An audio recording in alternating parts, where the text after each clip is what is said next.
Bonjour les amis, aujourd'hui je vais vous faire gagner un véhicule thermique, un dixième.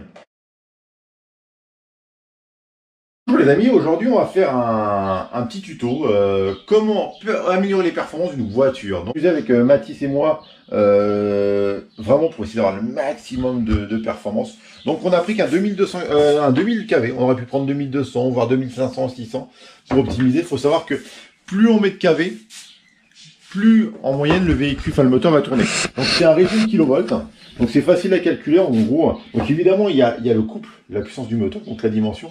Donc là c'est un 42-75, c'est le diamètre et la longueur, 42 de diamètre, 74 de longueur. Dans le logement à partir, si le véhicule peut accueillir la taille du moteur. Donc là le gabarit c'est du 42. En moyenne sur ces moteurs là c'est 42 jusqu'à 45, je crois 45 maxi en diamètre. Là on a préparé un contrôleur 150 ampères Hobbywing. Donc c'est la marque Connect, mais c'est fabriqué par Hobbywing, c'est fiable, ça bouge pas, c'est fiable, donc il n'y a pas besoin de dire plus. Donc un prix super attractif, super compétitif et surtout très fiable. Donc ça veut dire que même si on va jouer sur des gros pignons moteurs, ainsi de suite, donc le moteur va trop forcher, admettons, on va le mettre en défaut température, mais il va pas cramer pour autant. Donc dans cette vidéo là on va faire tout le montage et puis sur la fin on va faire des tests de performance, des tests de vitesse. On a des compteurs de vélo, on a pas mal de choses, donc on va essayer de faire plein de tests pour savoir à quelle vitesse le véhicule va. Donc on va jouer sur un pignon plus ou moins important au départ, enfin sur les premiers tests, et plus ou moins de voltage au niveau de la batterie. Donc on va commencer sur du 4S, le contrôleur va jusqu'à 6S, le moteur 6S aussi, donc on va s'amuser à faire ça. Ça va nous occuper pendant ce confinement qui commence à être trop long à mon goût. Donc on va essayer de faire ça aujourd'hui. Enfin on va pas essayer, on va le faire tout simplement. Donc on est parti. Allez go.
Donc là on passe d'un 1600 kV, donc c'est 1600 kV, c'est un 4 pôles, 1600 kV par volt, donc ça veut dire pour 1 volt on marche, on fait 1600 tours. Donc dès que je vais mettre 2 volts, et ben j'aurai le double, 3002 et ainsi de suite, ainsi de suite. Donc comme on va le faire tourner en 14 volts 8, vous multipliez par 14 volts 8 par 1600, donc ça faisait pas mal de vitesse de rotation. Là on est 2000 kV, donc 2000. Donc là en 1600, si on faisait pile 10 volts 1600, ça faisait 16 000 tours minute. Et là, on va passer à 20 000 tours minute.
Donc ça a l'air de marcher les amis. On va pouvoir faire des tests maintenant en roulant. On va aller chercher la carte de programmation pour programmer le contrôleur. De programmation, je fais sauter le ventilo. Je reprends mes accus. Je rebranche. C'est des accus pour faire des tests pour l'instant ça. Que j'ai pris sous la main. Hop. Hop, hop, hop. Je rebranche tout. Éteins la radio. Pour la carte de programmation, pas besoin d'allumer la radio. On fait juste le contrôleur. Tac, tac, tac. On respecte les polarités pour le partout. Donc au ventilo, le plus ou moins. Au pire, si on le branche à l'envers, réellement, ça n'abîme rien. Ça ne fonctionne pas, c'est tout. Donc là, j'allume. Donc là, il est en mode marche avant, marche arrière, frein. Donc là, je le sais. Donc c'est le 150 ampères, c'est celui-ci, excusez-moi. 150 ampères. Donc là, en valeur 2, c'est le drag brake force. J'en veux pas.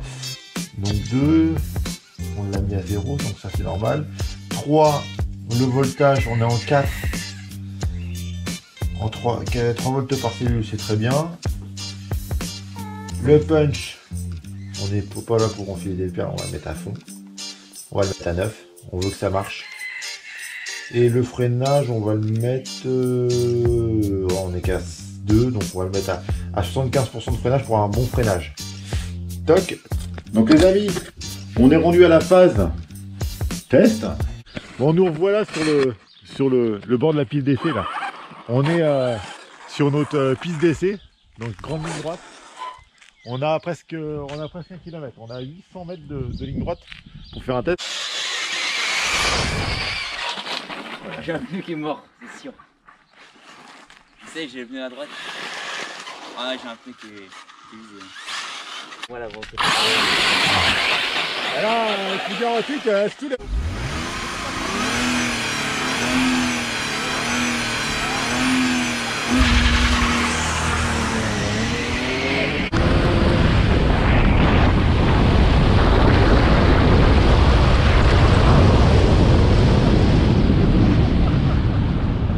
Alors maintenant on va voir pour la vitesse max. Donc on a monté un compteur Garmin. On fait pas trop de pub, donc on va juste dire un compteur de vélo.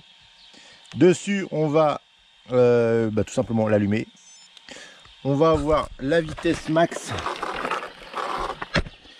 Dans les paramètres on va avoir vitesse, kilométrage, tout ce qu'il y a, et donc vitesse max qui va être important pour nous pour le truc. Donc là il faut qu'il se paramètre.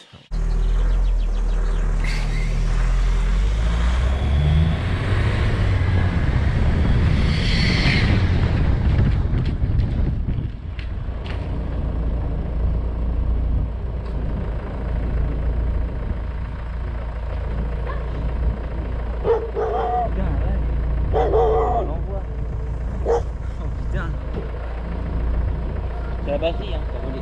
Oh, le petit, il est là-bas.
Un peu déçu des performances parce que on espérait plus de 100 km/h. On l'a fait. On va vérifier si on l'a fait. Donc, j'espère que vous allez pouvoir voir. On va se mettre très proche. Alors évidemment aussi on a le soleil. On va se mettre sous le parasol. Alors, si on regarde bien, on voit 102 km/h. 102 km/h en vitesse maxi. On a fait en distance 4 km 46 d'essai. Alors évidemment, à vrai dire, c'est en essai parce qu'on a eu plein de péripéties. On a eu des misères style sur le véhicule avec Mathis. On a eu des inserts qui sont déchirés, des pneus qui ont été déchiquetés par la vitesse. En fait, on a une voiture qui est réellement, les 102 km/h, elle les a largement. On doit pouvoir taper les 130, 140 km/h peut-être sur ce TT là. Tout l'avant se soulève à plus de 100 km/h dès qu'on arrive à 90, 100 km/h. Si on remet des watts, parce qu'il y a encore plein de marge dessus, il y a de la marge en puissance. Et dès qu'on y va encore plus fort, elle se soulève de l'avant et après c'est fini. Donc l'aileron on l'a arraché parce qu'évidemment à force de... Donc les vis, si on regarde bien, les vis sont toujours sur la voiture. Les rondelles d'aileron, elles ont sauté, arraché. On a eu, quand je dis plein de péripéties, c'est plein de péripéties. Conclusion, donc la performance a dépassé les 100 km/h. Malgré tout, avec Mathis, après, avec ce style de véhicule là, donc un TT 1/8e, peu importe la marque, on n'est pas attaché à la marque. Si vous avez un Kyosho, un MHD, un Obitech, la marque Mugen, ce que vous voulez comme marque, on est prêt. Ce qui peut être marrant, c'est essayer de battre notre vitesse, notre record de vitesse, donc 102 km/h. Compteur GPS, nous on compteur voiture, comme je le marque, on est à 110 km/h. Ce qui serait bien, c'est qu'on soit tous en compteur GPS pour vraiment se rendre compte des performances de chaque véhicule, de façon à avoir vraiment un fil conducteur, de ne pas avoir des... Parce que chaque voiture, il y a un paramétrage, et il y a des voitures qui ont plus de défauts au niveau paramétrage, donc on peut gagner 5-6 km/h. Vous voir, moi j'ai eu une BX il y a très longtemps, vous êtes marré avec... une BX, mais dans mes premières voitures j'ai eu une BX et il y avait 20 km/h d'erreur. Ça veut dire que quand je roulais à 50, je roulais pas à 50, je roulais 20 km/h de plus quand je roulais à 70. Donc je trouvais que tout le monde se traînait en ville, mais en fait c'était ma voiture qui allait trop vite en fait en ville. Enfin, trop vite en vitesse. Donc pour en finir, ça peut être marrant et puis comme ça nous on essaye de vous rebattre si vous arrivez à nous battre. On ne sait pas imbattable, hein, parce que nous on aurait pu faire 108 ou 107 peut-être sans que les pneus éclatent. Hein. Donc réellement je pense que ça peut être battable parce que la voiture nous on avait vraiment de la marge. Hein. Ce qu'il faut c'est bien équilibrer la voiture. Donc s'il y en a qui veulent jouer le défi, donc ils m'ont envoyé une vidéo sur ma messagerie, sur Snapchat ou sur YouTube ou tout simplement sur Instagram. J'ai des petits soucis sur Facebook en ce moment, donc vous embêtez pas avec Facebook. Si vous m'avez comme ami, m'envoyez pas là-dessus parce que ça marche pas très bien. Je me suis fait pirater mon compte. Donc je suis obligé de refaire mon compte Facebook, je pense. Après, nous aussi on a fait de la casse, ça se peut que vous faites. Alors quand je dis de la casse, on n'a pas cassé une seule pièce véhicule pour le fonctionnement. Avec les cabrioles qu'elle a fait, ben, on a perdu les accus et des fois, enfin souvent même. On a cassé l'aileron, plein de jeux de pneus, je vais pas vous mentir qu'on n'en a pas cassé que 2 ou 3, on en a cassé quelques-uns. Les pneus ils se déchirent facilement. De bonne qualité, on a fait Proline, on a fait AK, on n'a pas fait du Sismic parce qu'on n'a pas eu le temps de les faire, on n'en avait pas sur place surtout. Et puis des sous-marques de pneus sans marque de chez T2M ou autre qu'on a déchiqueté. À part ça, réellement, on n'a pas cassé grand chose. Les accus, on les a pas cassés, on a juste perdu parce que quand la voiture part à plus de 100 km/h, les accus ils tiennent même pas, les velcro ils arrachent tout. On était en 6S, donc déjà les velcro on était en bout de fixation.